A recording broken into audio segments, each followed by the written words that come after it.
usar el celular, digamos que en la primera clase tenemos que ver en eso. El que quiere usar el celular puede esperar afuera, que no me va a molestar, no lo va a tomar en cuenta, lo voy a ignorar por completo. ¿De acuerdo? Entonces, como ustedes pueden ver, comprende un conjunto de pruebas, que son por lo menos 7 ítems diferentes, que viene desde el estado neurológico frontal, ¿de acuerdo?, hasta el sistema cerebeloso, el sistema motor, el sistema sensitivo. Claro, o sea, en realidad una clase nunca va a ser suficiente para que puedan ustedes desarrollar un examen neurológico. Y como dice ahí, requiere de entrenamiento. Dale, que te dale, hasta que se lo aprenden de memoria. Y una vez aprendido de memoria, ya lo van a hacer en forma mecánica, ¿no? Es mucho más difícil porque el sistema neurológico, por más que el cerebro pese 1 kilo, es lo que gobierna toda nuestra economía. ¿De acuerdo? Muy bien.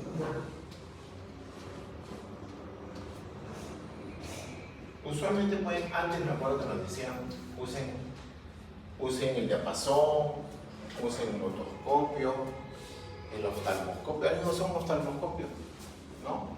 Sería bueno que se compre, que es más caro, para hacer diagnósticos de papiledema. Muy bien, entonces este es el orden con el cual se hace la evaluación neurológica, de arriba hacia abajo. Como les digo, tiene mucho que ver el paciente que va entrando y ustedes van a descartar un montón de cosas, ¿de acuerdo? El paciente viene y dice, doctor, tengo vértigo. El paciente que tiene vértigo, ¿cuáles son los síntomas que tiene? Aparte del vértigo, tiene ataxia, tiene aumento de la superficie para caminar. Hablan los físicos, cuando es una ataxia verdadera. ¿De acuerdo? ¿Cuál es el síndrome vertiginoso más frecuente? El vértigo paroxístico benigno, que es recontra frecuente, que se ve en el estrés. ¿De acuerdo? Pero en las laberintitis usualmente no son bilaterales. Las laberintitis son secundarias a un proceso, usualmente proceso infeccioso, usualmente viral. ¿De acuerdo? Entonces el paciente va a tener vértigo cuando se vea a otro lado, probablemente tenga nistagmos, probablemente se lateralice hacia un lado, y si el paciente no tiene nada de eso, cuando ustedes lo ven caminar desde la puerta, ya pueden descartar un montón de cosas, ¿no? Entonces, funciones corticales que tienen que ver con el estado de conciencia, el estado gnóstico, el pensamiento, la elaboración de la memoria, la elaboración del pensamiento. Luego vienen los pares craneales desde el 1 hasta el... ¿Cuántos pares craneales tenemos? 12. 12, muy bien. Luego viene el sistema motor, que tiene que ver inclusive en los reflejos con la respuesta sensitiva. ¿De acuerdo? No es sensitivo propiamente dicho. El sistema sensitivo, que es mucho más tranca de hacerlo, porque tiene que ver con los dermatomas. Si ustedes no se saben, los dermatomas estamos en un gran problema, porque yo les soy sincero, no me sé los dermatomas. Yo te hago diagnósticos de sistema motor, pareja, todo lo que tú quieras, pero el sistema sensitivo es bastante más difícil. El cerebelo, fosa posterior, que tiene que ver, está atado con el sistema sensitivo y motor, porque tiene que ver con la ¿cómo se llama? Propiocepción. La propiocepción significa dónde estoy ubicado yo, dónde está ubicado mi cuerpo en el espacio. ¿De acuerdo? La exteronócia es que ubica mi cuerpo de afuera. La propiognosia, ¿de acuerdo?, o propiestesia, cómo estoy yo ubicado alrededor, en la zona, digamos, alrededor mío, ¿no? La postura y la marcha, que también tienen que ver con el sistema motor sensitivo y cerebelo, y los signos meningios al final, ¿de acuerdo? Otro tipo. Usualmente, los signos meningios, ¿cuáles son? ¿Cuáles son? Rigidez de nuca, Kernicke-Brudzinski,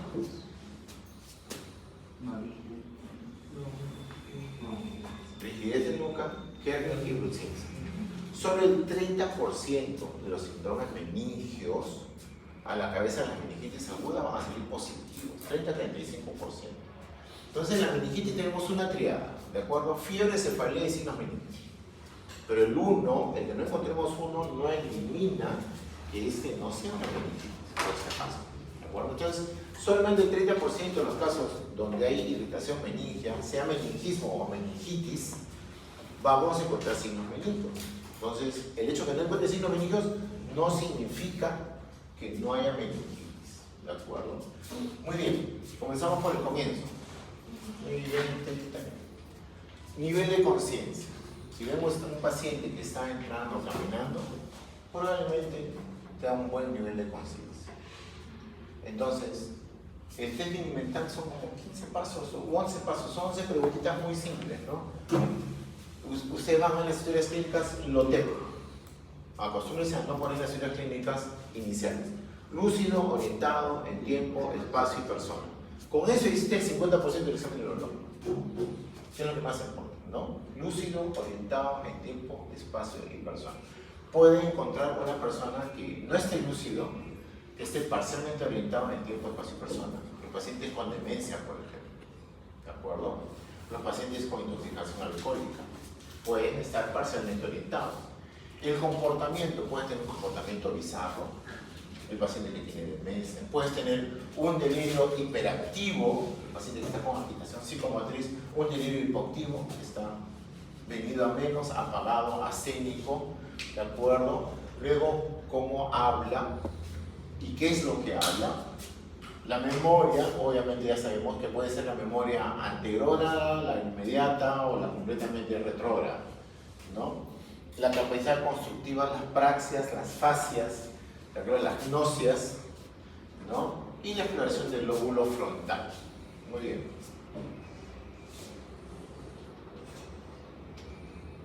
¿No? Entonces, ¿qué es lo que mide la función cortical? La función intelectiva, o sea, el intelecto y la cognición, ¿de acuerdo? Cuando desarrollado está mi intelecto y cuando elaborado está mi pensamiento. También la conducta y la afectiva. Y entonces, en estos casos, cuando interrogamos al paciente, no solamente tenemos que interrogar al paciente, ahí sí tiene que participar una tercera persona. ¿De acuerdo? El paciente con demencia no se da cuenta que tiene demencia, que es lo que ustedes más van a ver. No van a ver los accidentes cerebrovasculares en el consultorio, se ven muy poco, los van a ver un montón de pacientes con demencia, ¿no? Y le tienen que preguntar a la familia, ¿duerme? ¿No duerme? ¿Habla? ¿Obedece? ¿Hace alguna actividad lógica? Porque levantarse en la noche, tener el sueño invertido y buscar los cajones para crear una maleta e irse de viaje no es una actividad lógica en un anciano que está en su casa, por ejemplo. Y eso el anciano no se va a dar cuenta, pero la familia sí se da cuenta, ¿no? Y la atención, concentración y lenguaje, que es motivo también de consulta autor. Me olvido las cosas, creo que tengo demencia. Falso. El paciente con trastornos de la emoción va a tener alteración de la atención, no le importa, no atiende, y alteración de la concentración, ¿no? Como algunos de ustedes, que no atienden ni se concentran en el examen o en la teoría, ¿de acuerdo? Muy bien. Entonces, como yo les decía, ¿no? El nivel de conciencia se elabora mientras uno va entrevistando al paciente, ¿de acuerdo? Muy bien. El nivel de conciencia puede estar disminuido o aumentado si el paciente es sumamente ansioso y quiere escuchar todo lo que le decimos o quiere interpretar todo a su manera, que todo lo toma mal, que está muy hipersensible, otro porque me dice esto, que para por allá. El nivel de conciencia está aumentado. El paciente es disminuido, el paciente con demencia, ¿de acuerdo? También valoramos eso a través del Glasgow, la escala de coma de Glasgow, que inicialmente fue hecha para evaluar el estado de conciencia de los pacientes con traumatismo encefalocraneano, ¿de acuerdo? Y luego se generalizó porque es una forma fácil, rápida, breve de establecer cómo está el paciente, ¿no? Entonces, el Glasgow se divide en 3 espacios, ¿no? La respuesta verbal, la respuesta motora y la respuesta ocular.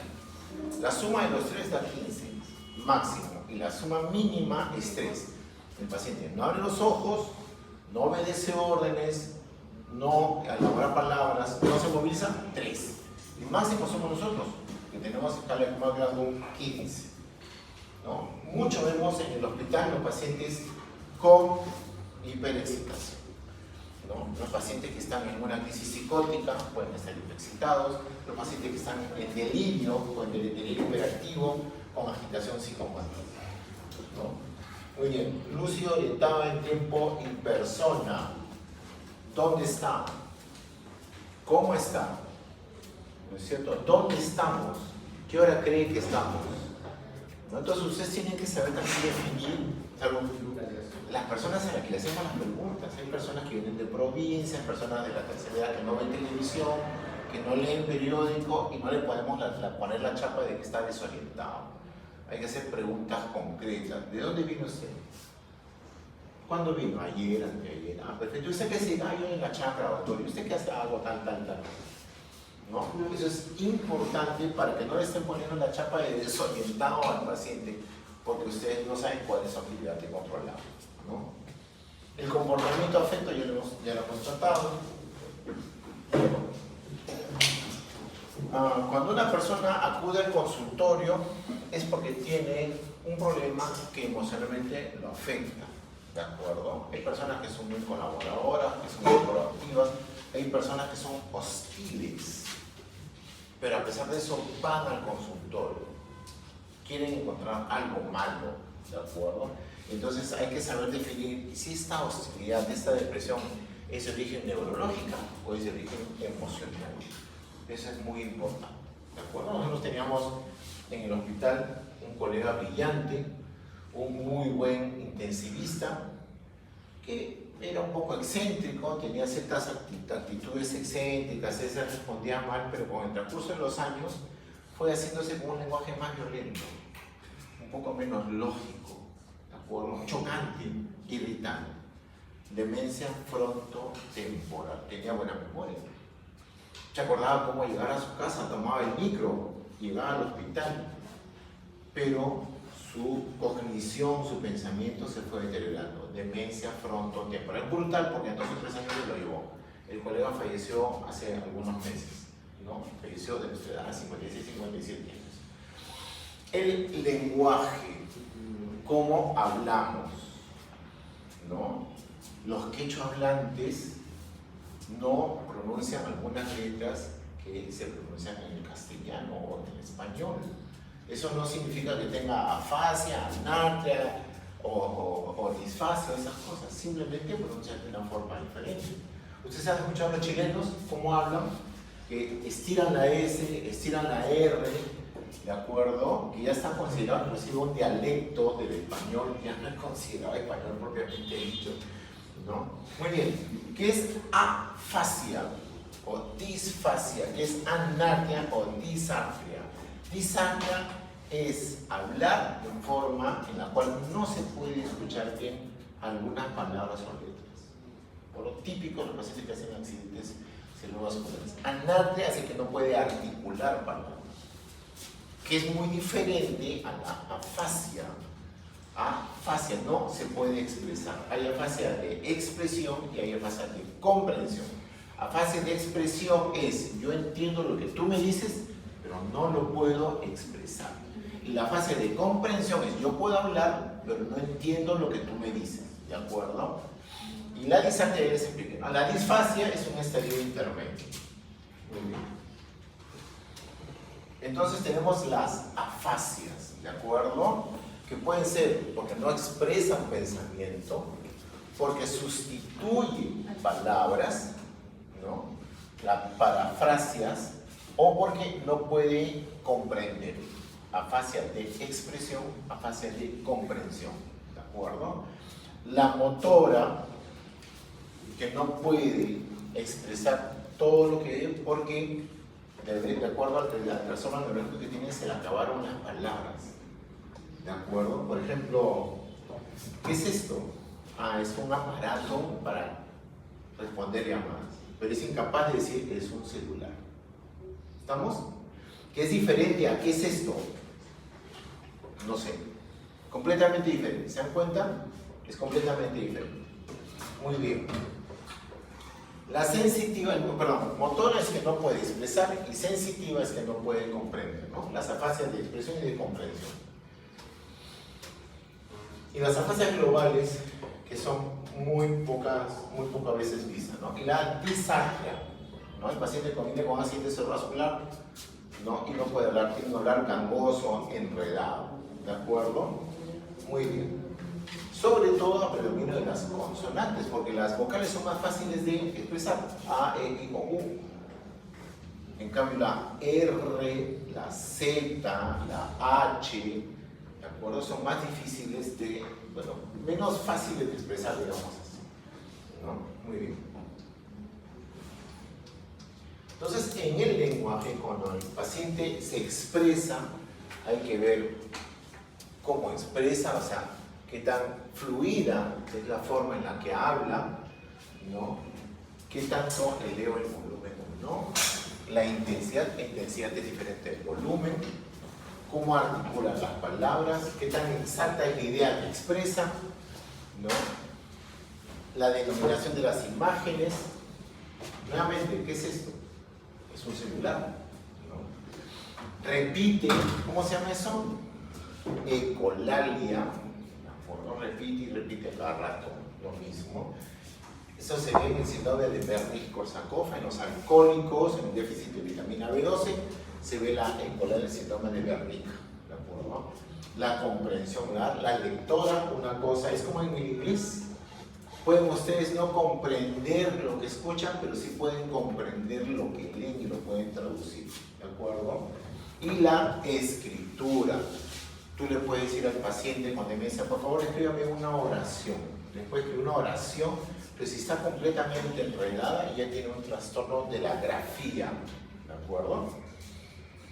Muy bien. La memoria, que quizá es lo más fácil de hacer, ¿no? ¿Qué hizo usted el día de ayer?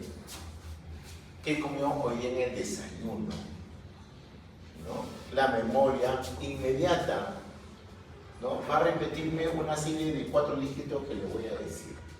Apréndaselo, 4, 16, 25, 320. No se olvide, me lo va a repetir de acá 15 minutos. Y si no se acuerda, tiene un trastorno de la memoria inmediata, ¿no? Y la remota, la información personal, los hechos históricos. ¿Quién fue el presidente de la República hace 10 años?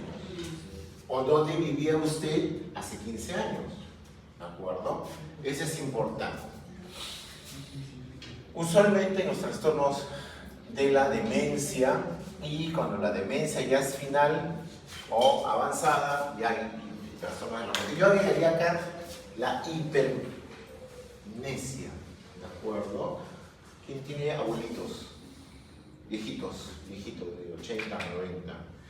Cuando los viejitos tienen hipermnesia, se acuerdan de cosas muy antiguas, de la mamá, del papá, de donde trabajaban. Pero si eso se hace frecuente, es un signo de demencia, ¿de acuerdo? La hipermnesia. Ah, sí, doctor, no puedo creer. ¿Quién de tus compañeros tiene hipermnesia? No entiendo. Lo que pasa es que cuando no tengo un familiar, pero era un paciente que estaba en cama y tuve que ir a su casa a ponerle los dientecitos. Y tenía ya 100 años, cumplía 101. Entonces, el señor cada vez que iba me contaba siempre de que cuando él era, ¿cómo era? Siempre lo mismo, de que cuando él era chiquito con su papá y su mamá y su mamá.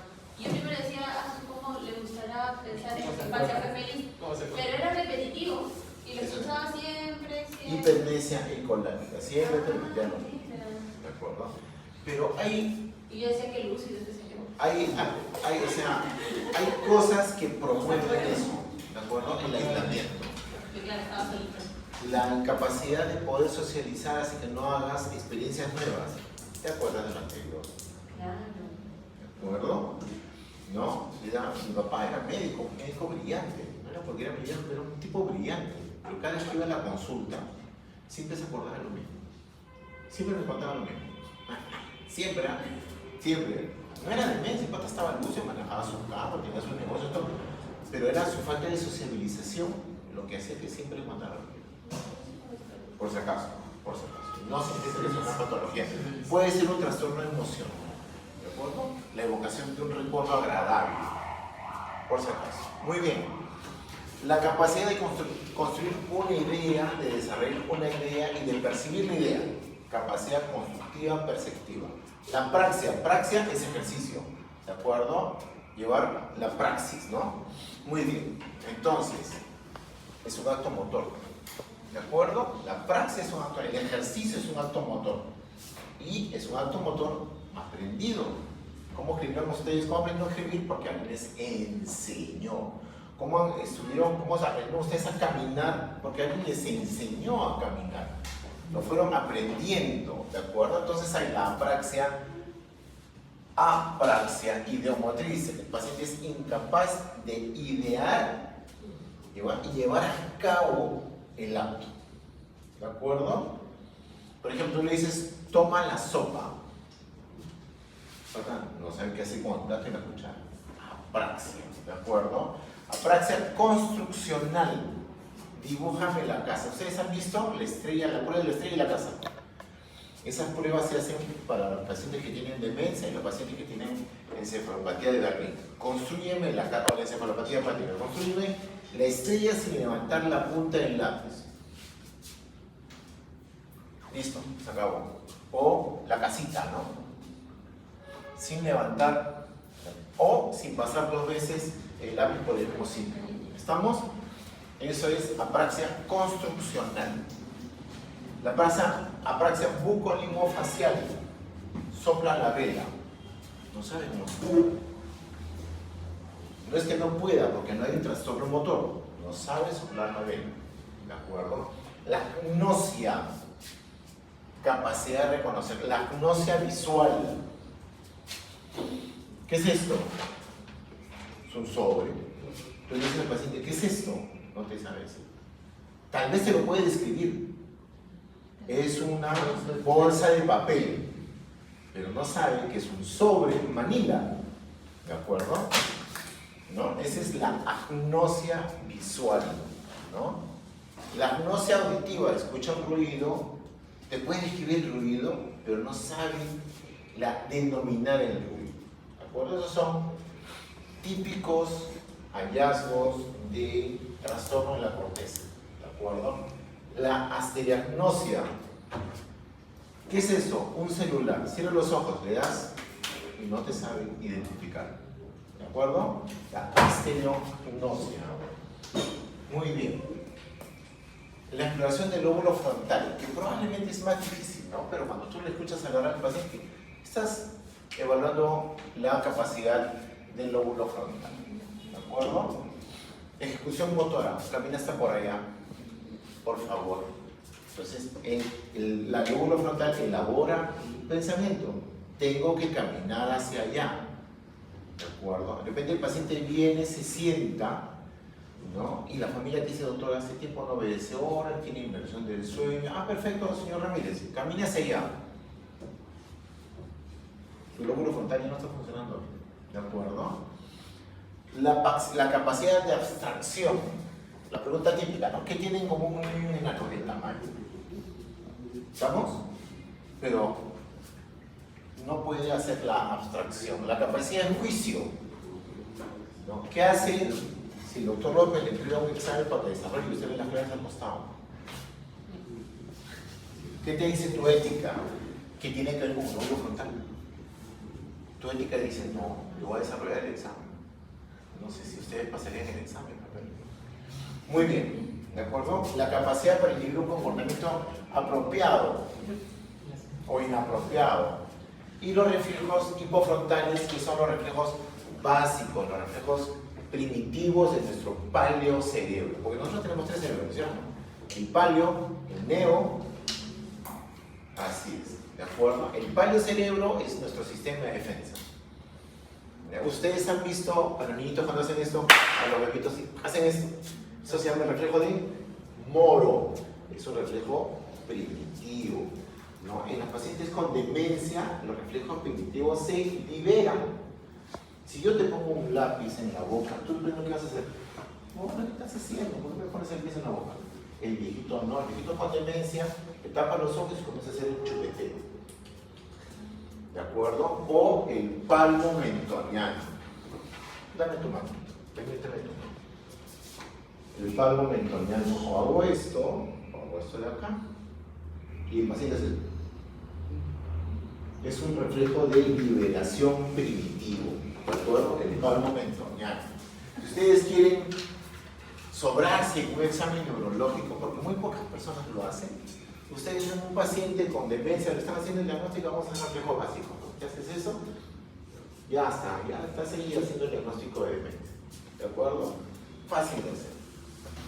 ¿no? O el chupeteo, le pones el bajalengua, se puede comienza a chupar. ¿Quiénes chupan? Los bebés, ¿no? Es un reflejo de lactancia automático, de supervivencia. Muy bien, el test mini mental de Forrester.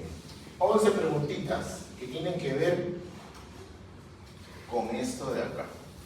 11 preguntitas que evalúan todo el 20 minutos que hemos estado hablando. Lúcido, orientado en tiempo, espacio y persona. Orientación, ¿dónde está? ¿Cómo está? ¿De dónde viene? ¿Qué fecha estamos? ¿En dónde está sentado? ¿Qué es esto? ¿Una clínica? ¿Un aula? ¿Un hospital? ¿De acuerdo? Retención, que tiene que ver con la memoria. Le voy a decir 4 números. Acuérdense. Atención, que todas estas cosas se hacen al mismo tiempo, ¿no? Atención en cálculo. Súmeme tanto, no se olvide la respuesta, ¿no? Están midiendo, es el test mini mental. Y el lenguaje, como en el paciente, todo lo que hemos hablado hace 10 minutos. Muy bien, los pares craneales, ¿de acuerdo? A ver, ¿quién ha tenido ¿quién ha tenido COVID? ¿Quién ha tenido COVID? ¿No ha tenido COVID? Sí, tuve no. Se te fue el olfato, ¿de acuerdo? El gusto y el olfato. ¿Por qué? Porque parece que el COVID quemaba las terminaciones nerviosas en ese entonces, ¿no es cierto? Muy bien. Entonces tenemos el nervio olfatorio, el primer nervio a explorar, huele o no huele. El segundo es el nervio óptico, que tiene que ver con ¿qué otros? El tercero, cuarto y sexto, ¿no es cierto? Que al final es el motor ocular común y el motor ocular externo, que ahora sí necesita un voluntario. Pero un mojón no, ojón. ¿Quién quiere venir? Sácate los lentes. Hace como 3 meses tuvimos un chico de 21 años. Toma haciendo por que había tenido un TEC severo. ¿Ya? Y mis médicos, a veces, ustedes saben cómo ocultarle dinero a un intensivista.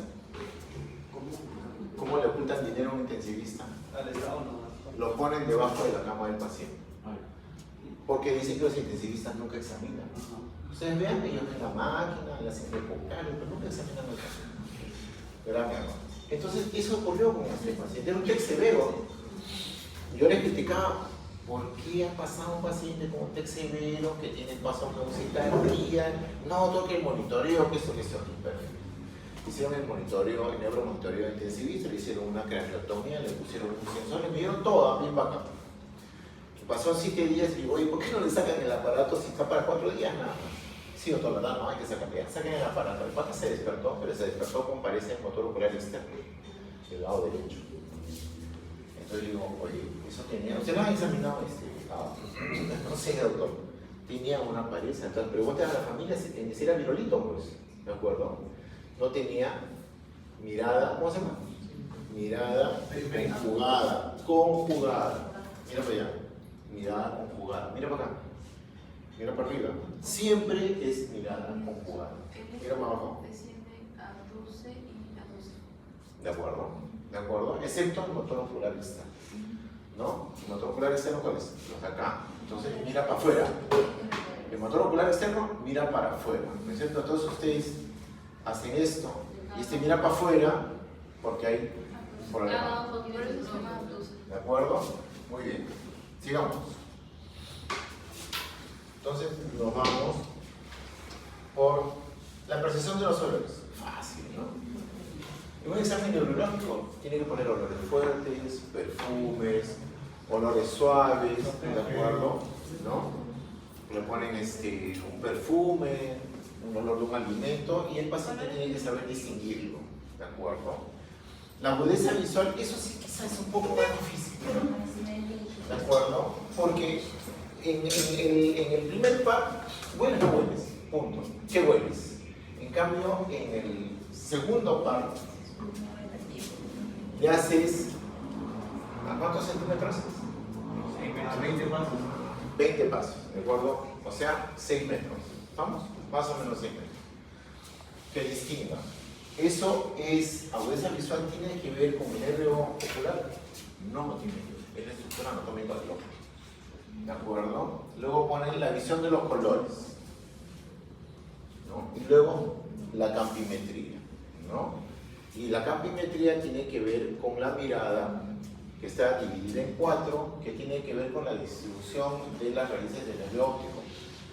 ¿Saben la anatomía, no? Los nervios ópticos que salen de la región occipital se cruzan en el quiasma óptico, donde estamos, y este nervio da raíces así, y este otro da raíces así. De tal manera que la mirada en los ojos se divide en 4. ¿De acuerdo? Entonces tienes la campimetría externa, la interna, y de acuerdo haces, tienes la semianopsis. ¿De acuerdo? Muy bien, entonces te falla la raíz derecha. ¿Hacia dónde va? A la parte interna del ojo contralateral. ¿De acuerdo? Y la parte de acá, esa raíz de acá, va hacia la parte externa del ojo ipsilateral, ¿no? Por eso la campimetría no se puede hacer usualmente tan fácilmente. Hay aparatos que le ponen aparatos para ver, ¿de acuerdo? Esta es parte de la campimetría, ¿no? Esta es parte de la campimetría. Muy bien. No te vayas a porque vamos a seguir. Importante es si ustedes tienen fundoscopio, ¿de acuerdo? U oftalmoscopio. Es importante porque con eso se pueden hacer ustedes diagnóstico de papiledema, de retinopatía diabética, retinopatía hipertensiva, de sangrados, neoplasias, toxoplasma, todo eso se puede hacer en el fondo de ojo, ¿no? Luego del COVID se acabó. No sé por qué, pero se acabó. Entonces ya vamos al tercer, cuarto y sexto pares, que tienen que ver con la mirada conjugada y con el reflejo pupilar, ¿no es cierto? Entonces ustedes usan su celular con su linterna y vencen la reacción pupilar. Y si la reacción pupilar es conjugada, ¿de acuerdo? Si hay reflejo pupilar en uno, en el otro tiene que haber. Y tiene que medir los diámetros de las pupilas para poder decir si está midriático o miótico, ¿de acuerdo? Fundamental, no solamente para ver el ojo, sino para ver el tronco cerebral. Tenemos una chica de 27 años que tuvo un TEC severo, que llega con anisocoria paralítica izquierda. Entonces yo le digo a los colegas, oye, ¿es una anisocoria paralítica por antecedente o es una aguda? ¿Ustedes conocen al cantante David Bowie? ¿Él tenía ojo de diferente color? No. Él tenía una pupila reactiva y una pupila areactiva, lo cual le daba un color diferente porque las pupilas usualmente son marrones o negras, ¿de acuerdo? Y el ojo, sus ojos eran azules, entonces era notorio. Pero él tenía una parálisis de nacimiento, ¿de acuerdo? No tenía un ojo de diferente color. ¿Ya? Muy bien. La mirada conjugada que ya lo hemos visto cómo reacciona. El quinto par o... Muy bien. El quinto par es básicamente sensitivo, ¿no? Entonces ustedes pueden usar un hisopo y le pasan, respetando, ¿no es cierto?, la distribución neurológica, le pasan un hisopo, no sean malos, no le pasan un clip, ¿no? El pinchito del celular tampoco se lo pasa, a veces usa aguja, pero esto tiene que ver con el movimiento del macetero. La apertura, abre y cierra, ¿de acuerdo? Ustedes tienen que poner sus dedos acá, abre y cierra. Eso, ¿de acuerdo? Y abre tu boca, trata de cerrarlo. ¿De acuerdo? ¿Quién tiene un martillo? ¿Tiene martillo? No. ¿Estetoscopio? No, un martillo de... Eso no puede ser martillo de examen. ¿Estetoscopio? ¿Quién tiene un estetoscopio? Mi mochila, Cristian.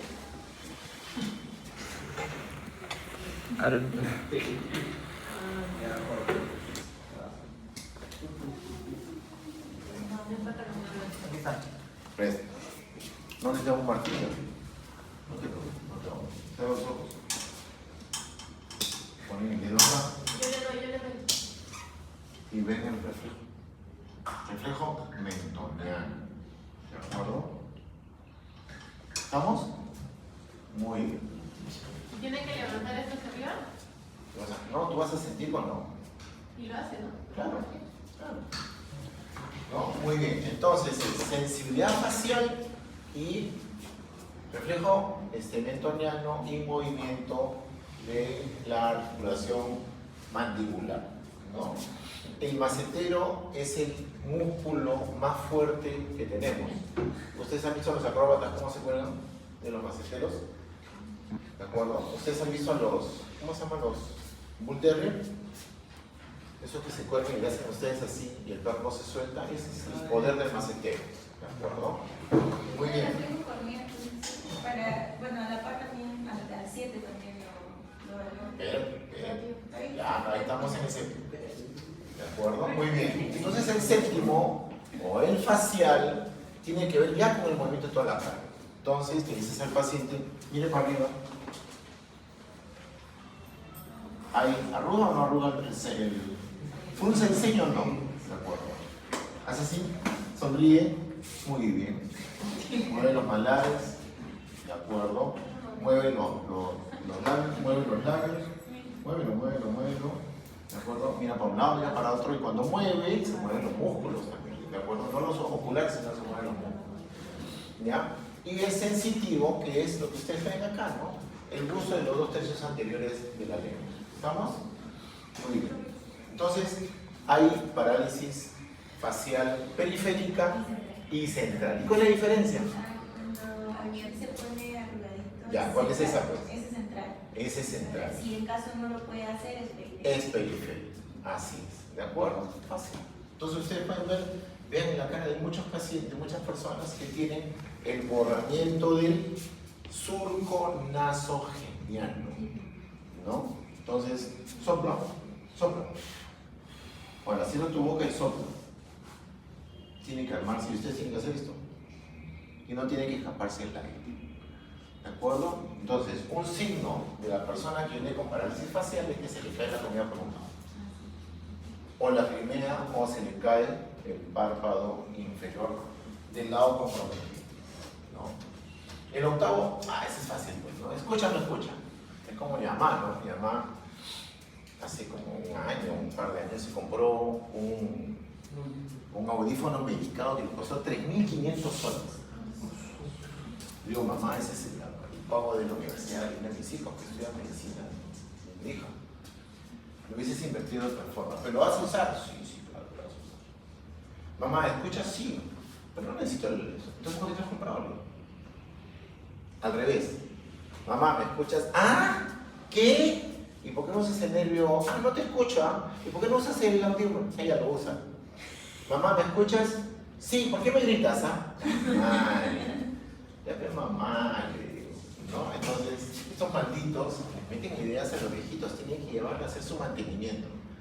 Lo lleva a hacer su mantenimiento, sí, pero ¿para qué si no lo usan? Le digo, ¿para qué le das mantenimiento al aparato? ¿No? Y le venden una pila, unas 6 pilas en 35 soles cuando el mal cuesta 6 soles. Malditos son, no desgraciados, no estafadores. ¿No? Pero bueno, se le hace, ¿de acuerdo? ¿Escucha usted bien? ¿Escuchas? ¿No es cierto? ¿No? Y usan el diapasón, ¿no? Bueno, nunca usan el diapasón, yo no hago exámenes neurológicos, yo soy bien referido. El noveno y el 10º pares. ¿Cuál es el noveno? El gloso, ¿no es cierto? Y el 10º, el vago. El vago, ¿no? Muy bien, abre la boca. El reflejo no. ¿Pero qué ves? Cuando es grande, la campanilla, la ula, tiene que retraerse. Y si se retrae de un solo lado, hay parálisis. ¿De acuerdo? El gloso faríngeo. ¿De acuerdo? El reflejo nauseoso que tiene que ver con ¿cuál? Con el... También. Muy bien. ¿De acuerdo? Entonces, se le pone baja lengua, el movimiento de la lengua, el movimiento del paladar blando y la retracción de la ula para ver el noveno y 10º pares. Y el 11, que quizás es el más fácil de explorar, ¿no? Que es el espinal. Mueve el cuello a la derecha. Ya, acá ahora. Levanta. Muy bien. Vence. Levántalo. Levántalo, no dejes que lo baje. Oposición, suéltalo, suéltate. Empuja mi mano, esternocleido mastoideo del lado izquierdo. Empuja mi mano, esternocleido mastoideo del lado derecho. Y ustedes pueden ver cómo se contractura. ¿De acuerdo? Muy bien, toma asiento, gracias. ¿Ya? Muy bien. Y el 12, que es el movimiento de la lengua. O sea, la lengua, el paladar es para ver el 9, el 10 y el 12. ¿De acuerdo? Muy bien, son las 10. Nos vamos a quedar en el sistema motor. Yo creo que estas cosas no se pueden hacer en línea. Esto tiene que ser evaluación acá. ¿Sabes si estamos nivelados? No, porque me queda la mitad. Me queda la mitad. Claro, me queda la mitad y la próxima clase que son síndromes. Se supone que esta clase de bloques teníamos que hacer todo eso. Teníamos que hacer todo. Ahora, nos podemos quedar un poquito más, ¿ya? ¿Quieren quedarse un poquito más? Sí, nos quedamos un poquito más. Sistema motor, otro voluntario. Otro voluntario. O una voluntaria. 6, 8, 10, 12, 13. Se fueron 2. A ver, cualquiera. Yo ¿Cómo así? Quita, estás con algo debajo de tu polera, ¿no es cierto? ¿No estás con nada debajo de tu polera? Eso igual. Ya ven. Quítate la casaca. Muy bien. Sistema motor.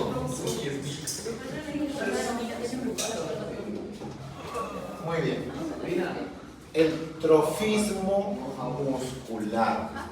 ¿Cómo está la característica de los músculos? El trofismo tiene que ver con el estado de la fuerza del músculo, no la fuerza propiamente dicha, cuán delgado, cuán grueso está, y eso habla de cuánto utilizamos. Por ejemplo, el trofismo en el paciente con una enfermedad neuromuscular puede estar aumentado porque hay miopatías hipertróficas con parálisis, y puede estar disminuido en el caso, por ejemplo, de la esclerosis lateral miotrófica.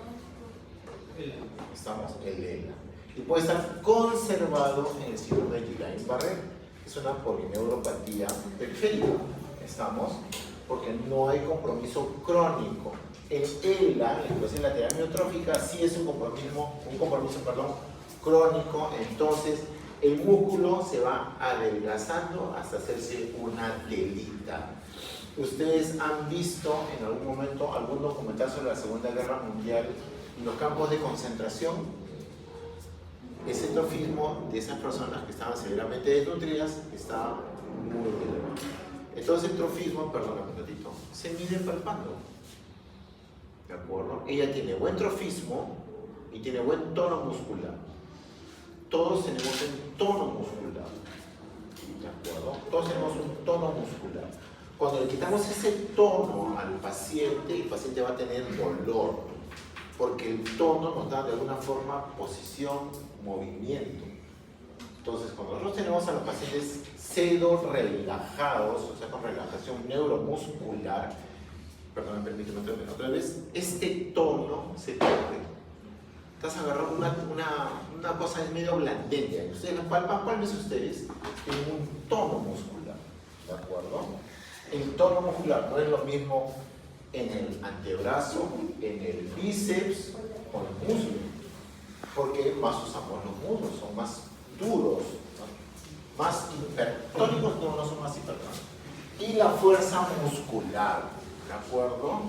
La fuerza muscular se ve viendo al paciente cómo camina, y se le ve al paciente examinándolo, haciendo la oposición, haciendo levanta los brazos hasta arriba. ¿De acuerdo? Muy bien. Ahora, baja un poquito y levanta los brazos hacia arriba, haciendo oposición. ¿De acuerdo? Otra vez, asprensión. Muy bien. Y otra vez, asprensión. Suelta. Fuerte, como si fuera el cuello de uno de tus hijos. Fuerte. Te mataron ya. ¿De acuerdo? Entonces ustedes hacen esto. No, ya. ¿De acuerdo? Igual es para la espalda, el espinal que hemos examinado, bíceps, tríceps, ¿de acuerdo? Y los miembros inferiores. Perdón, mi jefecito, a lo William. Perdón, me tocó glúteos.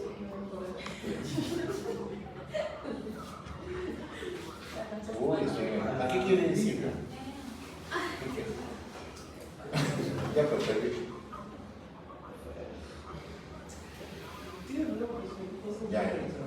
Yo no voy a mandar un muchacho que estoy en la universidad. Ya, gracias por pasármelo. Gracias, señor. Chao, chao. Los reflejos profundos. ¿Hay un flaquito o una flaquita? Jorge, se llama. Los reflejos. Los reflejos que en realidad no tienen que ver con el sistema motor. O sea, sí tienen que ver porque es la respuesta, pero el reflejo es ¿de dónde? ¿Con qué tiene cuando hace los procesos propiocepción? Y así es. Muy bien, entonces tú tienes reflejos en todos sitios. Tenemos el meltoniano, tenemos el malar, el macetero, tenemos el bicipital,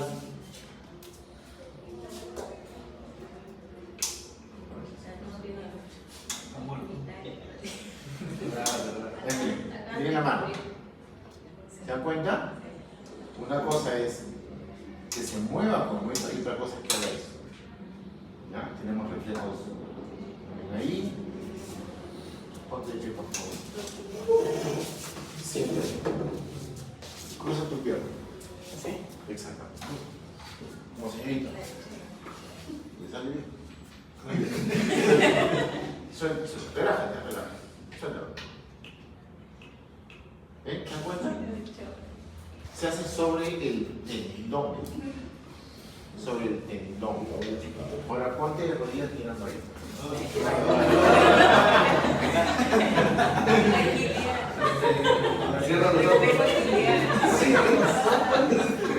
No sé cuántos días no se habrá bañado, pero no se habrá esa zapatilla. Suéltate. Suéltate. Por puto. Bueno. ¿Qué se te suelta? ¿Se dan cuenta? Listo, gracias. Que no lo avergüence. Quiere los hizo musculatorios, usted no lo avergüenza. Muy bien. ¿Y el reflejo aquiliano para qué sirve? Porque hay enfermedades no neurológicas, se va a ver reflejos alterados. Por ejemplo, en el hipertiroidismo, los reflejos están aumentados. Hiperactivos. No, hiperactivos, no, están aumentados. Y en el hipotiroidismo va a haber enlentecimiento del reflejo. O sea que ustedes hacen un examen neurológico para ver otras enfermedades también. ¿De acuerdo? Muy bien. Y los movimientos anormales, las mioclonías. ¿Alguna vez ustedes han tenido un tic? Sí. ¿No es cierto? Eso es una mioclonía. Después tienen ustedes la atetosis, la coroatetosis, el palismo, el hemivalismo. ¿De acuerdo? La coroatetosis o el hemivalismo, ¿no? ¿Cómo se llama ese síndrome donde los pacientes hacen eso? ¿De acuerdo? No, hay la Corea de Huntington. ¿De acuerdo? La Corea de Huntington, que es una enfermedad neurológica degenerativa y mortal, ¿de acuerdo? Que produce demencia, pero primero son trastornos musculares. Y hay la Corea de Sydenham, que es parecida, solamente que la Corea de Sydenham es un trastorno neurológico secundario a la fiebre reumática, ¿de acuerdo? Ustedes van a ver en cardio que hay criterios mayores y criterios menores para diagnosticar fiebre reumática, y un criterio mayor es la Corea de Sydenham, ¿de acuerdo? La Corea de Sydenham. ¿Ah? Muy bien. Entonces, con respecto a lo de la fuerza, tenemos que ver esto. Nosotros ya hemos probado las maniobras antigravitatorias y las pruebas isométricas, la oposición al movimiento, ¿no? Cómo se movilizan los músculos, las articulaciones y las extremidades, y la gradación de la fuerza, ¿no? Entonces, cuando ponemos 1/5, que puede tener una contracción, pero no mueve la articulación. Por eso lo vemos mucho, lo que vemos en los pacientes con enfermedades neuromusculares, ¿no? Guillain-Barré, Duchenne, miastenia gravis, esclerosis lateral amiotrófica, vemos esto. ¿De acuerdo? Bueno, los pacientes que hacen accidentes cerebrovasculares. Esto también se mide, ¿no? Muy bien. Los reflejos, que ya los hemos visto, ¿no? Y ustedes pueden tener ahí los tipos de la gradación del reflejo, ¿no? El reflejo ausente, que lo ves en Guillain-Barré, ¿de acuerdo? Inicialmente en la esclerosis lateral amiotrófica va a haber hiperreflexia, que luego se va perdiendo, y tienen el clonus. El clonus es la estimulación de reflejo repetitivo. El clonus que más se ve es en el pie, los pacientes que tienen accidentes cerebrovasculares, tienen liberación de la motoneurona inferior y se presenta el clonus. ¿De acuerdo? Entonces, cuando veamos los otros reflejos como el de Babinski, ¿no? El reflejo del clonus se pone en el pie y ustedes se estimulan y el pie tiene que seguir pateando. Eso se llama clonus. Está en la hoja de asistencia. Pónganle a los dos que se han ido. Hay dos que se han ido, incluyanlos por favor, si no va a haber problemas en el examen. ¿Ya? El clonus, ¿ya? Él tenía, escuchen, tenía reflejos normales, ¿no? Tenía reflejos normales, ¿no? Los hipertiroideos tienen reflejos anormales. Los pacientes con, escuchen, los pacientes con miastenia gravis tienen el reflejo bajo. Los pacientes que tienen Guillain-Barré pueden tener hiperreflexia, ¿de acuerdo? Es muy estimulable. Y aquí vemos ya otros tipos de reflejos, ¿no? El signo de Babinski es un signo importante en el diagnóstico de la liberación de la motoneurona inferior. ¿Quiénes se ven? Los pacientes con accidente cerebrovascular, ¿no? Entonces se hace en el pie, ¿no? Normalmente hacen el reflejo, no les voy a pedir que saquen el zapato porque no quiero someter a una gaseada a ninguno de ustedes. ¿De acuerdo? Se le saca y se le hace esto, ¿de acuerdo? Y el pie normalmente hace esto, pero en el Babinski hace esto. Se abre el dedo gordo, ¿de acuerdo? Se abre, eso se llama Babinski. El signo de Babinski o reflejo de Babinski es un reflejo anormal. ¿Y cómo se comienza? Así. Se pasa, ¿no? Y el dedo se tiene que ver como si fuera un abanico. Muy bien. Los sucedáneos,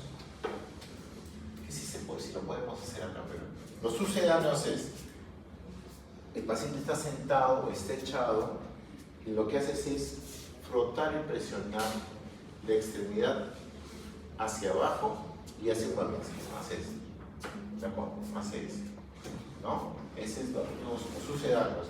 Luego vienen los cutáneos abdominales, tú le estimulas, se contrae, ¿no? Los cremastéricos, ese es el cremastérico, ¿no? Muy bien. Tengo que trabajar. Anda. Muy bien. Y luego vemos los movimientos anormales. Por ejemplo, la rigidez. ¿En quiénes se ve la rigidez? En los pacientes demenciados, en los pacientes con Parkinson, ¿de acuerdo? En los pacientes con Parkinson, porque el Parkinson es un síndrome. No es una enfermedad, se le dice enfermedad de Parkinson, pero no se sabe el origen, por lo tanto, sigue siendo un síndrome. Hay rigidez, el paciente está, entre comillas, duro. El paciente con accidente cerebrovascular hemorrágico va a tener una plejía hipertónica, ¿de acuerdo? La cerveza.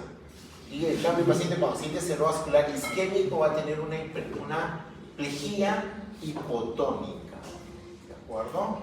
Las discinesias, el bradicinético está lento, el hipocinético, que no es que esté lento, simplemente que el movimiento lo hace con menos amplitud, ¿de acuerdo? El acinético, que no se mueve, ¿no? Cinética de movimiento. El temblor de reposo, el temblor de movimiento. El temblor que el Parkinson es de reposo. De reposo. Entonces ustedes van a ver muchas personas con Parkinson que hacen eso. Se agarran la manito y cuando están estresados comienzan a tener temblor. ¿De acuerdo? Muy bien. Y las mioclonías, que es lo que yo les decía, que vemos eso, ¿no? También hay que ver aquí las fasciculaciones. ¿no? Las fasciculaciones que se pueden ver en las extremidades en la lengua, que es un diagnóstico precoz de esclerosis lateral amiotrófica. Pero en los pacientes con hipertensión también se puede ver, porque he visto pacientes con hipertensión que empezaron a hacer fasciculaciones un poquito. No, por eso es de otro tipo. Aunque ella era mayor, entonces posiblemente era otro. Debe tener algún problema de pequeña Parkinson o algún tipo de problema. Ahí puede haber el temblor, ¿no? En movimiento. Este es un amigo, un brillante intensivista, tiene mi edad y tiene su temblor en movimiento de la mano derecha. ¿No? Tiene que tomar su beta bloqueo para estabilizar la película, por ejemplo, ¿no? Ese es el nacimiento. Muy bien. Al sistema sensitivo, tener en cuenta eso de acá, ¿no? La sensibilidad exteroceptiva, o sea, ¿qué es lo que siento de afuera? La proprioceptiva, ¿dónde está mi cuerpo? Siento mi cuerpo que está ubicado, la cortical o coronal, que ya lo vamos a ver, ¿no? Entonces, la estereoceptiva. Muy bien. Entonces, eso tiene que ver, ¿qué es lo que se explora, no? El dolor, la temperatura, ¿de acuerdo? ¿Qué es lo que siento, no? Y si hay alguna sensación anormal. Por ejemplo, ¿no? En la diabetes hay hiperestesia, ¿de acuerdo? La degeneración neuronal por el depósito de azúcar convertido en sorbitol en la raíz nerviosa produce trastornos de la percepción. Hay hiperestesia, el paciente va a tener más dolor o hiperalgesia.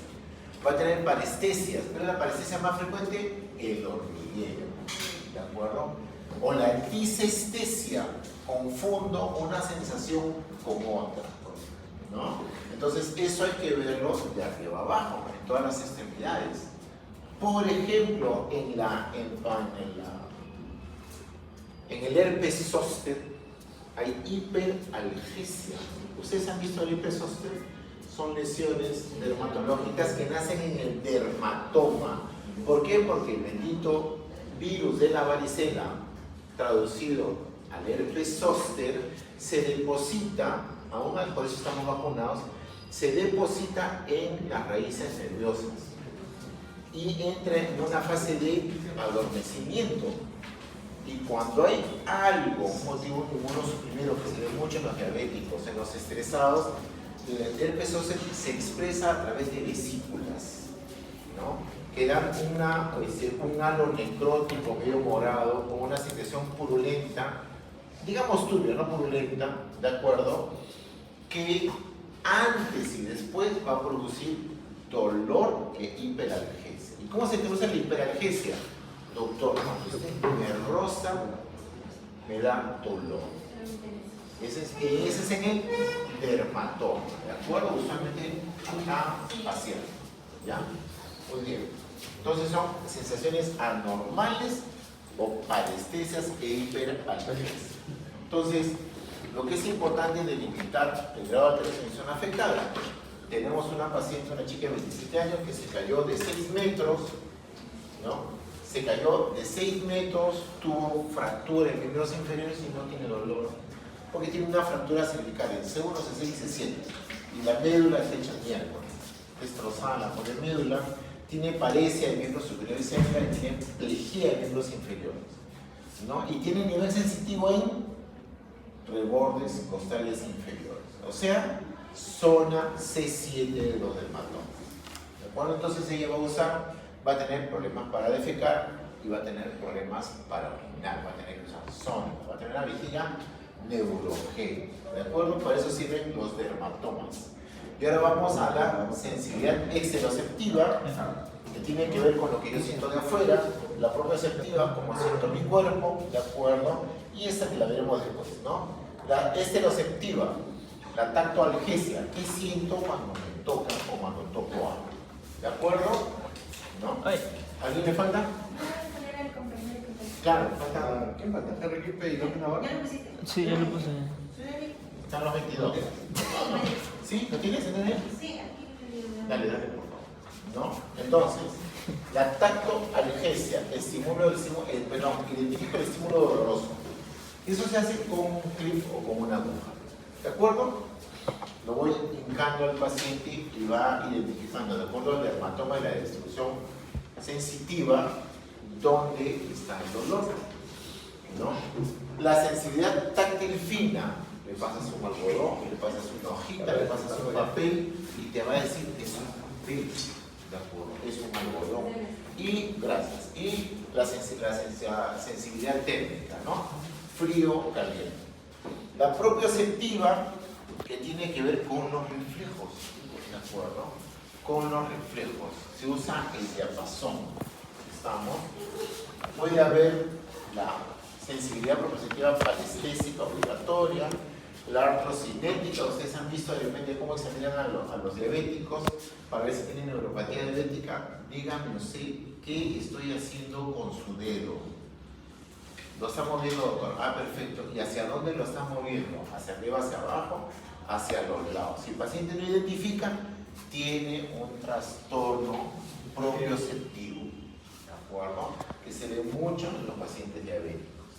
Y la sensibilidad cortical o coordinada. ¿Qué significa eso? Esa sensibilidad es local, ¿no? Y esa sensibilidad es acá, cortical, ¿de acuerdo? La grafoestesia, la esterognosia, ¿no? La doble estimulación simultánea, se le ponen dos agujas en dos sitios diferentes y te identifica dónde es. ¿Estamos? Muy bien.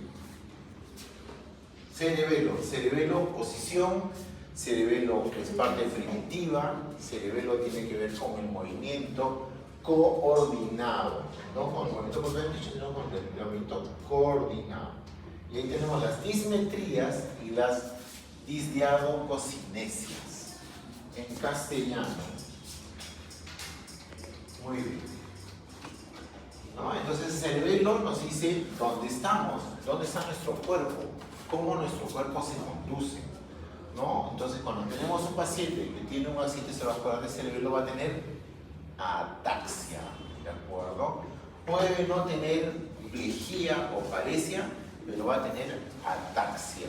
Entonces va a caminar mal. Entonces van a ver ustedes que estos pacientes hacen aumento de la superficie de sustentación. ¿Estamos? Porque no se sienten seguros caminando en la forma habitual. Porque el cerebelo no está procesando la información de nuestros propioceptores. ¿No? Entonces, el cerebelo recibe información propioceptiva y la traduce para realizar movimientos adecuados. ¿No? La dismetría, la trayectoria anómala de un movimiento. A ver, ahora sí, tú no te salgas. Haz así. Derecho.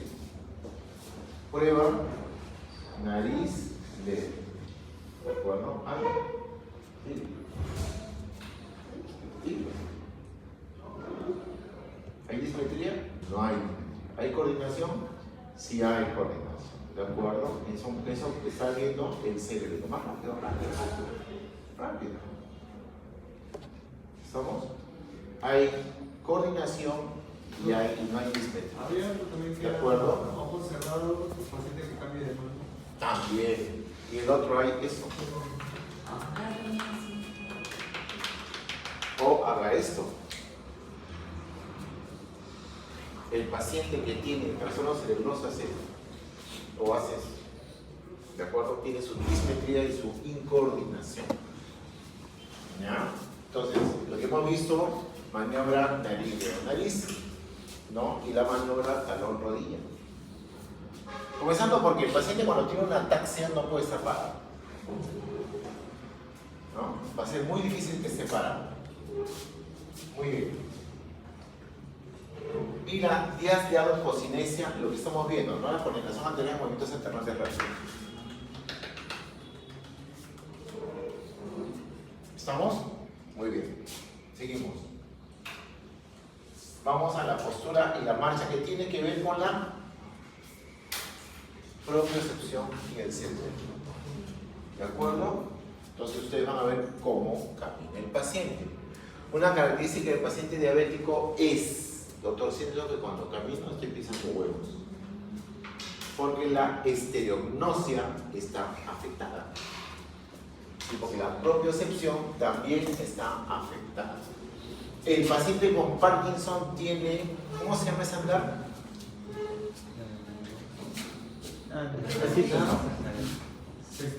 Caminar destinado. No, estamos porque hay rigidez y porque hay trastornos en la propiocepción. No siente bien. ¿No? O el paciente diabético que te hace esto. Porque no siente bien. Tiene que agarrar. O usa el bastón. ¿Vamos? Muy bien. La postura y la marcha. ¿No? El andar festinante. ¿No? La postura está determinada por el tono muscular. Entonces, los pacientes con patología neuromuscular, como Duchenne, han visto alguna vez los pacientes con Duchenne, a partir de los 5 años ya no pueden tener una postura erecta. Cuando se tiran al piso a jugar, ya no se pueden levantar porque tienen hipotonía. Entonces, tienen que arrimarse a una pared, se arrodillan y luego comienzan a caminar. ¿De acuerdo? La postura y la marcha, ¿no? Muy bien. Y con eso ya hemos acabado, ¿no? Entonces, en la marcha tienes que ver qué pasa el paciente, cómo camina el paciente, qué maniobras usa para caminar el paciente, y de acuerdo a eso ustedes se van a dar cuenta qué es lo que les está fallando. ¿De acuerdo? Por ejemplo, talones, ¿no? O de puntita. Entonces, si el paciente te dice, doctor, me duele muy intensamente, tú estás presumiendo que tiene ciática, lo haces caminar de puntas o lo haces caminar de talones y vas a identificar cuál es la raíz nerviosa que está causando el dolor y trastorno en la deambulación. ¿De acuerdo? La base de sustentación y la amplitud de los pasos, que tiene que ver con la ataxia, con la función del cerebelo, los reflejos y los reflejos profundos, ¿de acuerdo? ¿No? Las marchas anómalas, el hemipléjico sobre todo, que tiene el ACV hemorrágico. Ustedes vean, usa su férula, su mano engarra, ¿de acuerdo? Y hace esto. Porque es una plejía hipertónica. En cambio, en el paciente con clase isquémico, lo van a ver que está arrastrando. Es diferente, ¿de acuerdo? Muy bien. Bueno, ya hemos hablado de la marcha parkinsonal en la práctica, ¿no?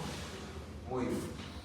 Y ya hablamos de la irritación meningia, los signos de Kernick-Brunzinski y los signos, la rigidez en nuca, solamente es el 30%.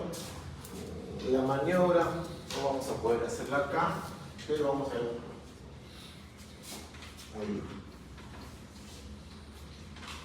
El signo de Kernick, ¿de acuerdo?